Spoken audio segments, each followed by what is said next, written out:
gente! Hoje vamos dar início ao minicurso chamado Era Vargas e suas características presentes na telenovela Além da Ilusão. Esse minicurso é como finalidade para avaliação do componente curricular de estágio 4. As ministrantes do curso sou eu, Alexia, Plenari e Raquel.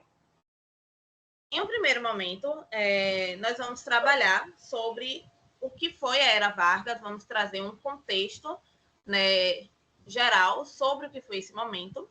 E nas próximas aulas, vamos focar em características específicas da Era Vargas. A segunda aula, ela vai contar com o tema de rádio e propaganda durante o Estado Novo. A terceira aula será sobre a questão do trabalhismo. A quarta aula sobre a perseguição política, né, que seguiu durante esse período do Estado Novo. E, ao final, a aula vai ser direcionada para a questão da Segunda Guerra Mundial, a participação do Brasil na Segunda Guerra Mundial. Bom, os vídeos vão ficar disponíveis através do canal do YouTube e, ao final de cada aula, terá uma pergunta que será de avaliação sobre o contexto abordado. Então, gente, para quem não conhece, né, a novela Além da Ilusão, que é essa novela que a gente vai estar aqui mostrando algumas cenas, trabalhando, foi uma novela das 6, de autoria da Alessandra Poggi. Ela passou na Rede Globo entre fevereiro e agosto de 2022. E a novela começa ali em 1934, né, com a personagem Elisa, interpretada por Larissa Manoela, conhecendo, se apaixonando pelo mágico Davi, Rafael Witt, que é interpretado por Rafael Witt, né? E depois de alguns episódios, né, acontecem algumas coisas, a gente salta 10 anos, onde a novela vai se passar em Campos do Goyatacazes, né? 10 anos continuamos no governo Vargas, na era Vargas. E aí a gente vai ver o desenrolar da história entre Davi e a irmã de Elisa, Isadora, que também é interpretada por Larissa Manoela, né? Porque, para quem não sabe, a história da novela, né? O Davi se envolve com a Elisa acaba morrendo, não vou aqui dar muito spoiler, mas apesar de ser o primeiro capítulo, não é spoiler.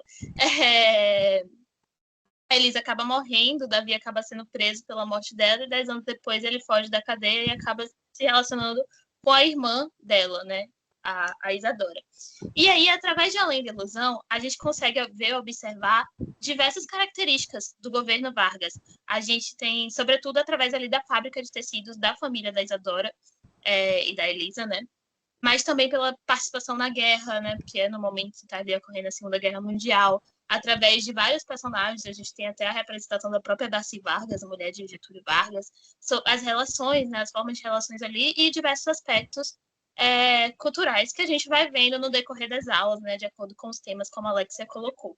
Mas antes disso, antes de falarmos desses aspectos especificamente e mostrar como eles aparecem nas novelas, a gente vai fazer um panorama geral da Era Vargas aqui nesse momento.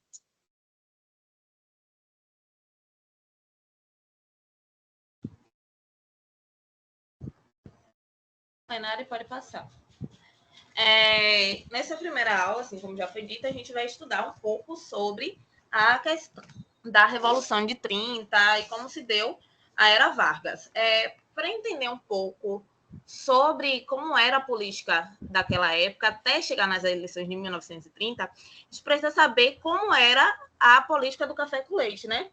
Era uma alternância entre as elites locais de Minas Gerais e São Paulo, onde a cada 4 anos, um dos representantes desses estados iriam ser candidatos à questão da presidência do Brasil.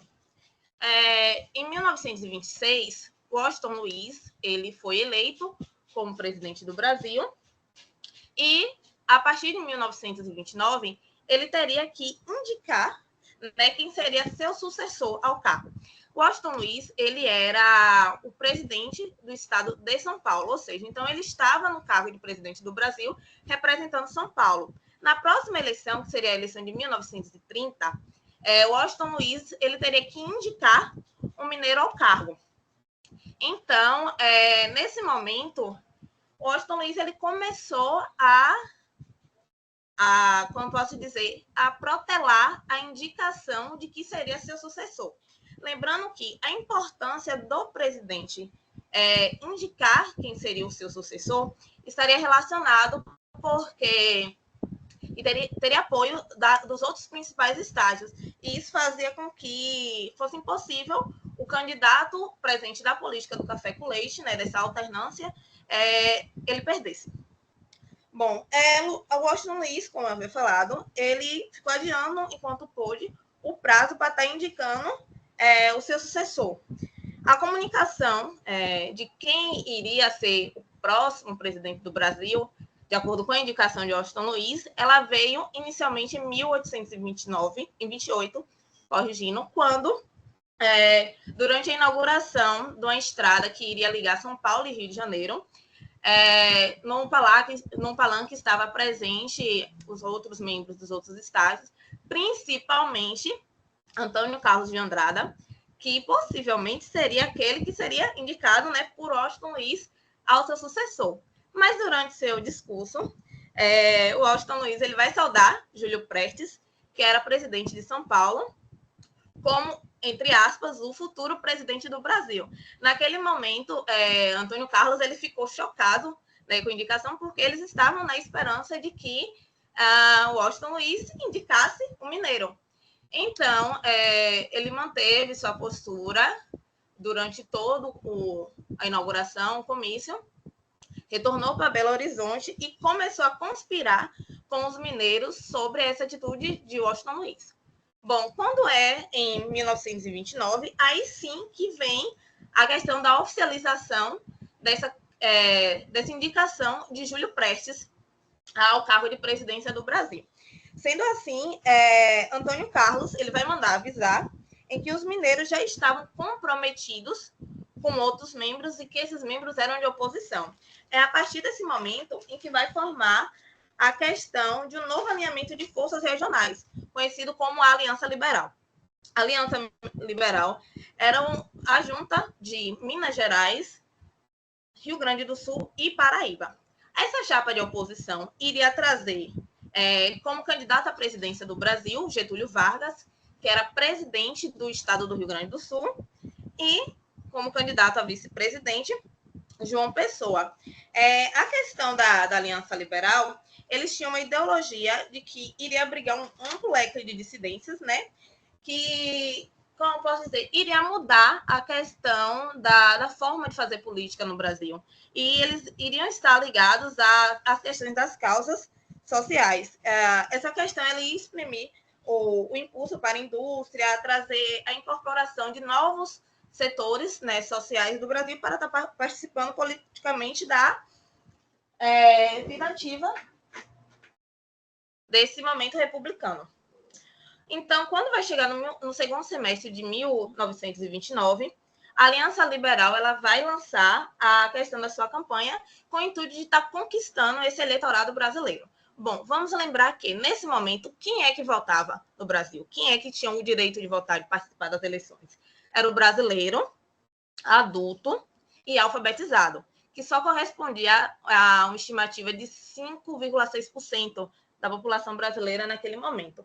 Então, essa ala oposicionista, né, ela vai inovar na questão de fazer política através dos seus comícios. Na Primeira República, os comícios eram fechados, certo? Destinados só às elites políticas das regiões, nas principais estados do Brasil. O que a Aliança Liberal ela vai fazer nesse momento? Comício público. Ele vai levar política ao povo, de fácil acesso, de uma forma aberta.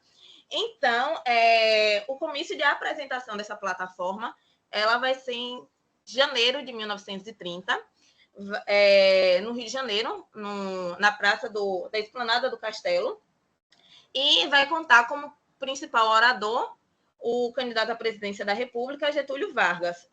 Esse evento ele foi uma grande novidade para a população, todo mundo quis saber o que iria acontecer, e acabou que contou com a participação de 100 mil pessoas para ouvir Getúlio Vargas.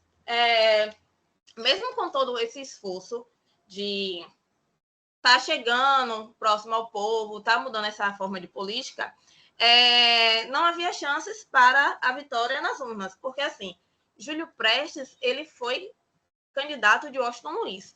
Logo assim, as elites cafeitoras de São Paulo iriam votar nele e ele teria o apoio de mais 17 estados, ou seja, de 17 representantes dos estados. Então, essa eleição ela vai ocorrer em março de 1930 e o resultado já era de se esperar que Júlio Prestes ele ganhava de Getúlio Vargas. Claro que nessa questão de eleição teve de ambos os lados, né, como a gente já sabe que funcionava na República Velha, a questão do suborno, do voto de cabreira, entre outros. Mas mesmo assim, Getúlio não conseguiu a questão da candidatura a presidente do Brasil. Com tudo isso, com essa vitória de Júlio Prestes, acreditou que a oposição, a Aliança Liberal, ela iria esfriar, que iria aceitar. O próprio Getúlio Vargas até aceitou, né, que perdeu para Júlio Prestes, ele voltou para o Rio Grande do Sul para assumir a questão do seu cargo de presidente. No entanto, os outros membros da Aliança Liberal, eles não aceitaram muito bem isso, eles não ficaram muito conformados em estar perdendo a eleição de 1930.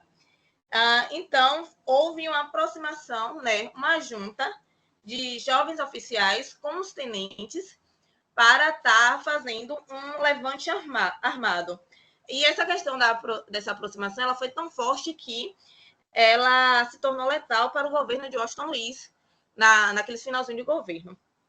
Então, mesmo que eles tivessem a questão dessa adesão, né, entre si, já estava com armamento bélico, algumas lideranças políticas civis já estavam se juntando a eles também, eles não conseguiram deflagrar a ação armada. Ela não engatinhava de jeito nenhum. Então, a Aliança Liberal ela ia precisar de um fato, de um estopim para que eles pudessem promover essa revolução. Então, isso vai acontecer... Pode passar, Clemente. Isso vai acontecer em 26 de julho de 1930, com a questão do assassinato de João Pessoa. João Pessoa ele estava, no momento, em Recife. Ele foi encontrar seus amigos para discutir política e tomar um chá em uma cafeteria bastante disputada de Recife, até que então ele é atingido com tiros de arma de fogo. Só que esse crime, ele não aconteceu por motivação política, ele aconteceu por causas pessoais. O que acontece? Na época que João Pessoa ele era presidente da Paraíba, a sua polícia ela invadiu o escritório do assassino, né, que era o advogado João Dantas, coletou todos os documentos que tinham em seu escritório e levaram para publicar no jornal oficial da Paraíba, né, que era ligado ao governo naquela época. E isso foi manchete. Ocupou várias páginas desse jornal. Só que, além dos documentos em relação ao papel que João Dantas exercia como advogado, havia também suas cartas pessoais, suas cartas de amor, trocadas com uma moça da elite de Pernambuco chamada Anaíde Beatrice. Essas cartas, além das juras de amor que tinham entre os dois, havia também alguns detalhes eróticos. E, assim, Anaíde, ela se sentia um pouco constrangida com a sua intimidade exposta para todo o pessoal da Paraíba, e acabou que ela cometeu suicídio. João Dantas, para a questão de salvar a honra da sua amada, né, ele vai lá e acaba assassinando João Pessoa. Aí, claro que essa questão desse assassinato foi um motivo crucial para que a Aliança Liberal utilizasse de pretexto para avançar na questão da Revolução. Eles mencionaram que o Catete, principalmente Washington Luiz, eles estavam fomentando a rebelião contra a oposição e atingiu eles na questão do assassinato de João Pessoa. Então, em 3 de outubro de 1930, vai começar a Revolta Civil-Militar, que é conhecida como a Revolução de 30. Ela teve como oficial de prestígio no comando, na linha de frente dessa revolução, o tenente-coronel Pedro Aurélio de Góes Monteiro. O que acontece? Góes Monteiro ele tinha uma estratégia em surpreender a questão das unidades leais ao governo através de seus quartéis. ele vai chegar primeiro nos soldados, dos soldados eles conseguem chegar nos sargentos e se uniram para estar fazendo essa revolução. O Washington Luiz, ele demorou um pouco a reagir sobre essa investida armada, né, que a Aliança Liberal estava fazendo. Ele não aceitava o impacto e a extensão desse conflito e só veio comunicar ao povo brasileiro que seu governo ele estava enfrentando uma revolta em 10 de outubro.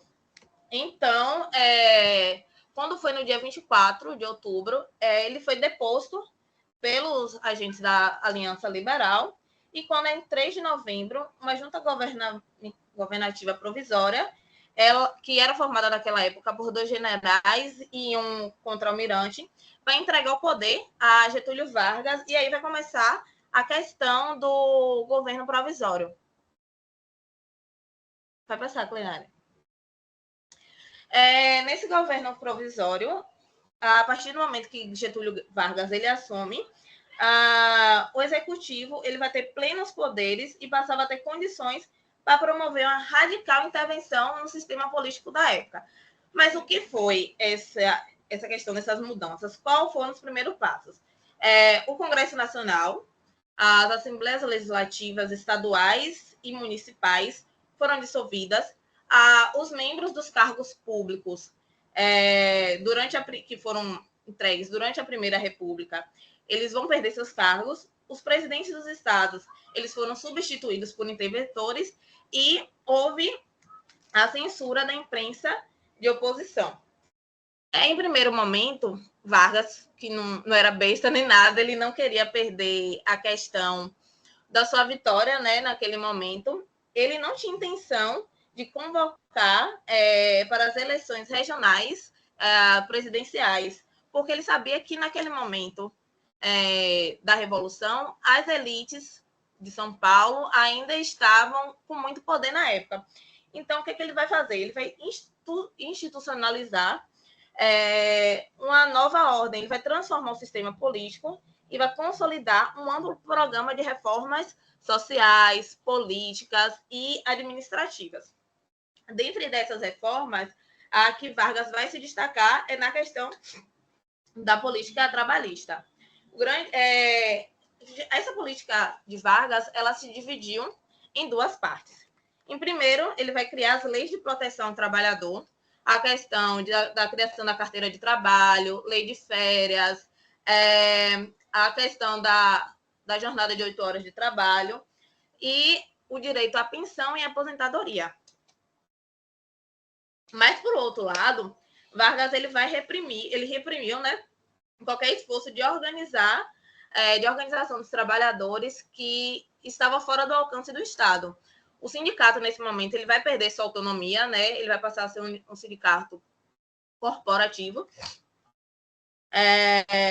ligado ao governo, ligado ao Estado. Os membros, as pessoas que trabalhavam na zona rural, elas não vão ter a questão dos direitos trabalhistas. E também, por outro lado, os membros dos vínculos de indústrias, etc., eles não vão ter tanto contato assim com o Estado, eles vão estar sendo representados pelo sindicato, onde o sindicato ele iria estar mais puxado para o interesse, né, do Estado. Além disso, por muito tempo, Getúlio não conversava sobre a convocação de uma Assembleia Constituinte e mandada para uma nova eleição. Isso está ligado com a questão do que eu falei, né?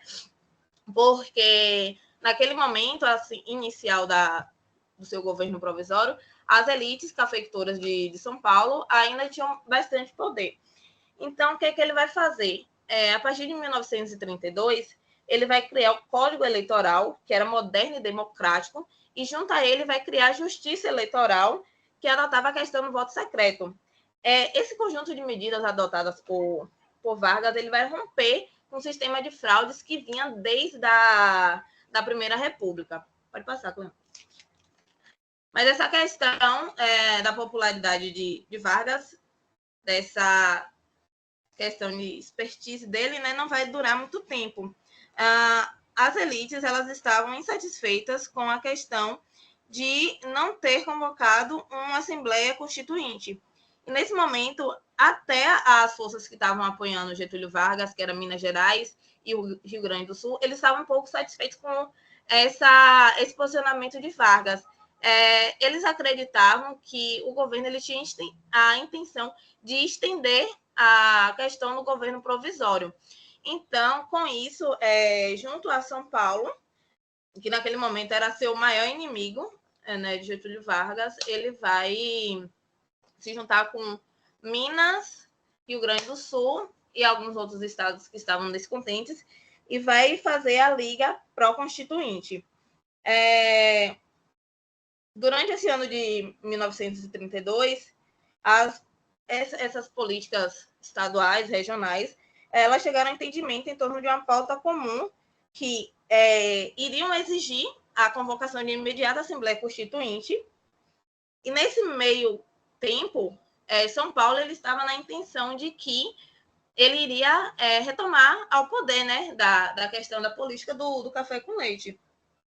De até Júlio Prestes reassumir seu cargo. Então, quando vai chegar em julho de 1932, vai começar a chamada Guerra Civil de 32, onde cerca de 20 mil soldados eles vão se juntar e vão tomar as ruas para a questão de depor Getúlio Vargas, na intenção de depor Getúlio Vargas e convocar essa Assembleia. No entanto, por mais que Minas e Rio Grande do Sul tivessem a questão de estar insatisfeito, né, com Getúlio Vargas, como eles colocaram o presidente lá no cargo, eles apoiaram, eles não eram bem nem nada de que eles iriam perder essa concessão. Então, acabou que eles não apoiaram tanto São Paulo. Quem apoiou mais foram os paulistas em si. E nesse momento, os civis que trabalhavam nas indústrias, eles não participaram da questão dessa guerra civil. Houve uma chamada campanha para o ouro pelo bem de São Paulo. Ou seja, as mulheres que estavam casadas, que faziam parte dessa elite cafeicultura, elas começaram a vender suas alianças para financiar essa revolta armada. No entanto, como faltou apoio referente a Minas e ao Rio Grande do Sul, essa questão da revolução ela não deu muito certo, né? Acabou que o exército de Vargas ele chega a intervir também, e quando chega em 1º de outubro de 1932, São Paulo vai assinar a rendição ao governo federal. Pode ir, Raquel.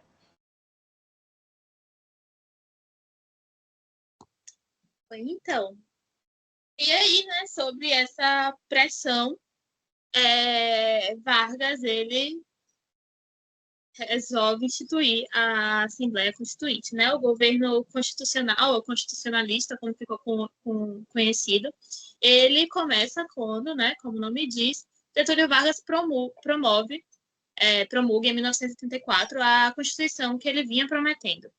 A Constituição de 1934, ela garante eleições diretas para as próximas eleições. Naquele momento, Vargas, ele se elege indiretamente pela Assembleia Constituinte, né? E, além disso, a Constituição de 1934, ela traz nela garantidos o voto secreto e obrigatório para maiores de 18 anos, incluindo mulheres, e também os direitos trabalhistas, pelos quais Vargas é tão conhecido, né, como a Alexia trouxe, né? Ele já tinha colocado decretos antes, mas agora estão nessa Constituição.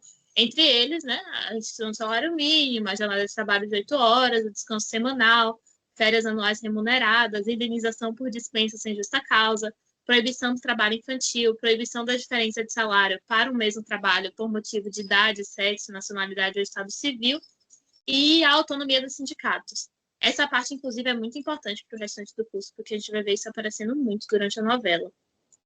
Enfim, apesar de, né, pela Constituição ali, parecer um período mais democrático, houve, na verdade, nessa época, uma radicalização da política, que é expressada, né, sobretudo, assim, pelo surgimento de dois grupos, né, desde 1932, que eram esses, a Ação Integralista Brasileira, e a Aliança Nacional Libertadora.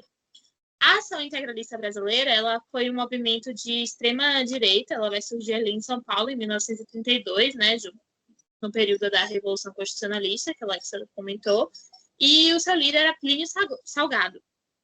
Eles seguiam elementos do fascismo, sobretudo o fascismo italiano, defendiam o nacionalismo, o anticomunismo. O lema deles era Deus, Pátria, Família. Usavam verde e tinham como saudação o Nauê, né, que é de origem tupi, representando esse nacionalismo. Né? Defendiam um partido único, um governo autoritário, a censura, e também usavam de violência contra adversários políticos, né? Sobretudo os comunistas. E aí surge, em 1934, 35, a Aliança Nacional Libertadora, que surge como essa frente de luta antifascista, né? Sobretudo em oposição ao grupo da Ação Integralista Brasileira. E, bom, a aliança com inspirações comunistas era liderada por Luiz Carlos Prestes. Eles defendiam ali a nacionalização de empresas estrangeiras, a reforma agrária e também a criação de um governo popular. É esse grupo que, em 1935, né, vai ser responsável pelo que ficou conhecido como Intentona Comunista. O Luiz Carlos Prestes, ele havia proposto via manifesto a derrubada do governo de Vargas e a instauração de um governo popular. Só que, como reação a esse manifesto, o presidente Vargas ele foi lá e fechou a sede do grupo, e isso acabou gerando esse levante militar de esquerda, né, liderado pela Ação Nacional Libertadora e por Luiz Carlos Prestes. Esse levante militar ele ocorreu praticamente simultaneamente em Natal, Recife e no Rio de Janeiro, e foi fortemente repreendido. Né? Ocorreram mortes, prisões, e foi a presidência, né, e as Forças Armadas conseguiram acabar com o movimento ali em 4 dias. E entre os presos estavam o escritor Graciliano Ramos e a famosa, né, que ficou famosa a história de Olga Benário, que era a mulher de Prestes, que era judia e que foi enviada por Vargas à Alemanha nazista. E, bom, com resposta à intentona comunista, Vargas ele centraliza ainda mais o poder, que é o que a gente vai ver ali com a instauração do Estado Novo, que o plenário vai falar agora. Bom, pessoal, como a gente já estava vendo, o governo de Vargas ele sofreu várias fases. A primeira, o governo provisório, a segunda, o governo constitucionalista, e a terceira, que é a fase final também, o endgame dele, que é o Estado Novo. O período do Estado Novo, ele tem o seu gostinho, né, para ele tem a desculpa perfeita para inventar e continuar no poder. A intentona comunista é algo que atiça a Vargas e os seus aliados como a gente pode usar isso aqui como uma desculpa para continuar no poder. Mas ele se utiliza dos meios da época para perpetuar-se no poder, para continuar à frente do Brasil.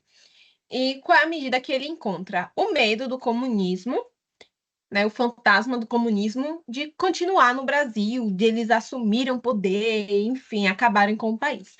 Para isso, ele cria uma grande fake news, que é o Plano Cohen. O Plano Cohen, ele era, né, de acordo com o nosso querido Vargas, uma idealização, uma intenção dos comunistas de tomar o poder, estar na frente do Brasil, etc, etc. E ele, como um grande herói, como um grande patriota, não ia deixar isso acontecer.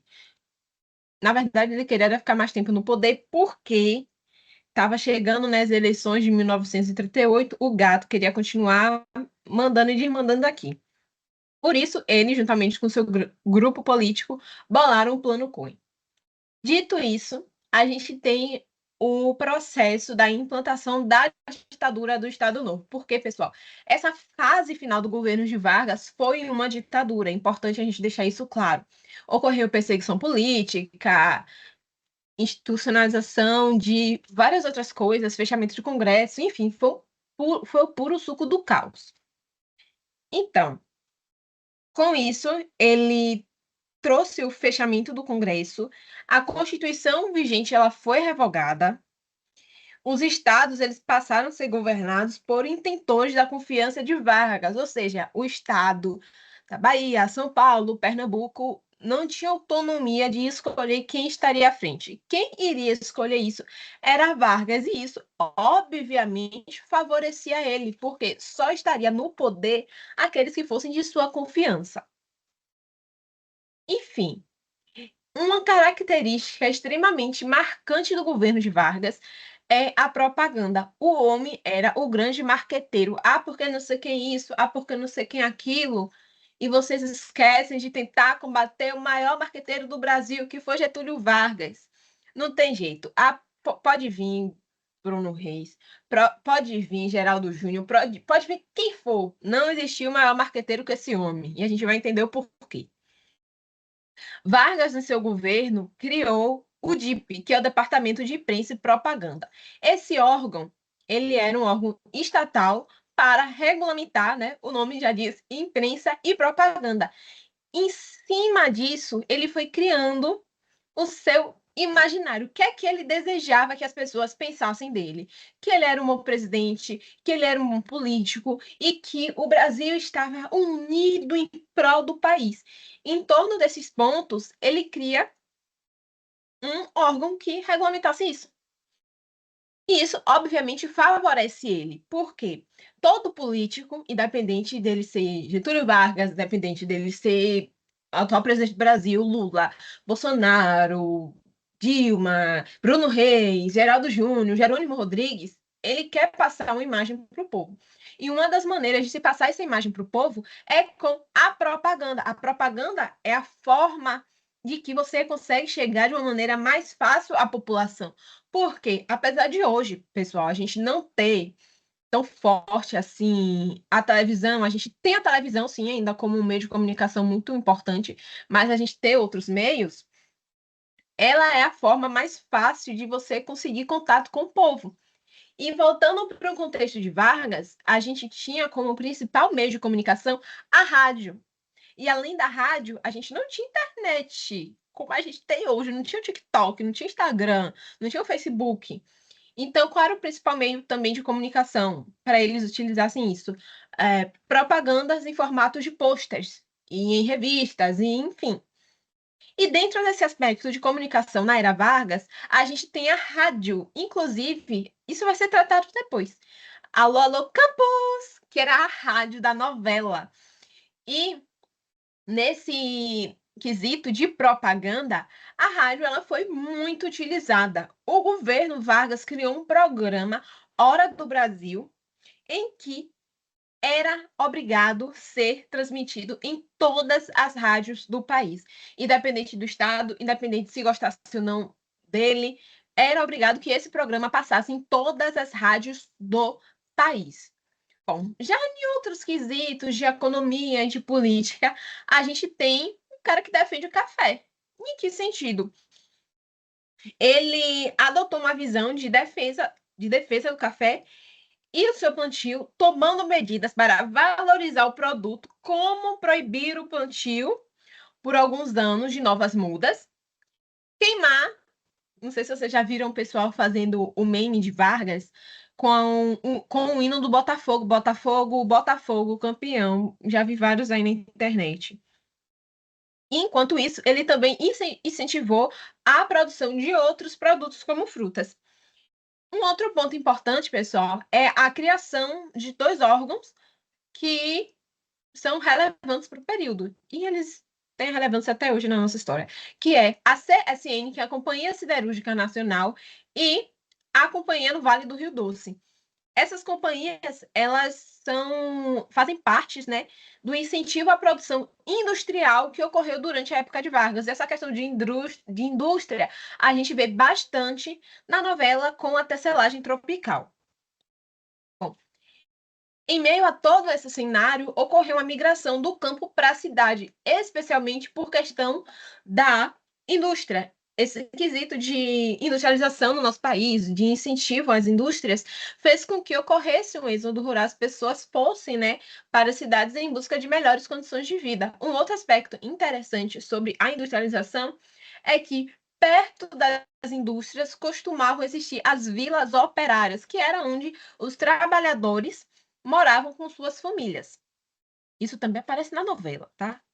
E para quem é de Salvador, a região ali da Cidade Baixa, vários locais da Boa Viagem, Ribeira, tem algumas vilas operárias, porque a região da Cidade Baixa tinha muitas fábricas. A gente consegue perceber passando ali próximo do SESI Itapajipe, tem uma fábrica na Boa Viagem, próximo ao CPM Luiz Tarquínio e a Contax, tem ali a região ali do Irmã Dulce, enfim, a gente consegue ver essa questão industrial, essa questão, né, essa herança da Era Vargas muito presente em nossa cidade.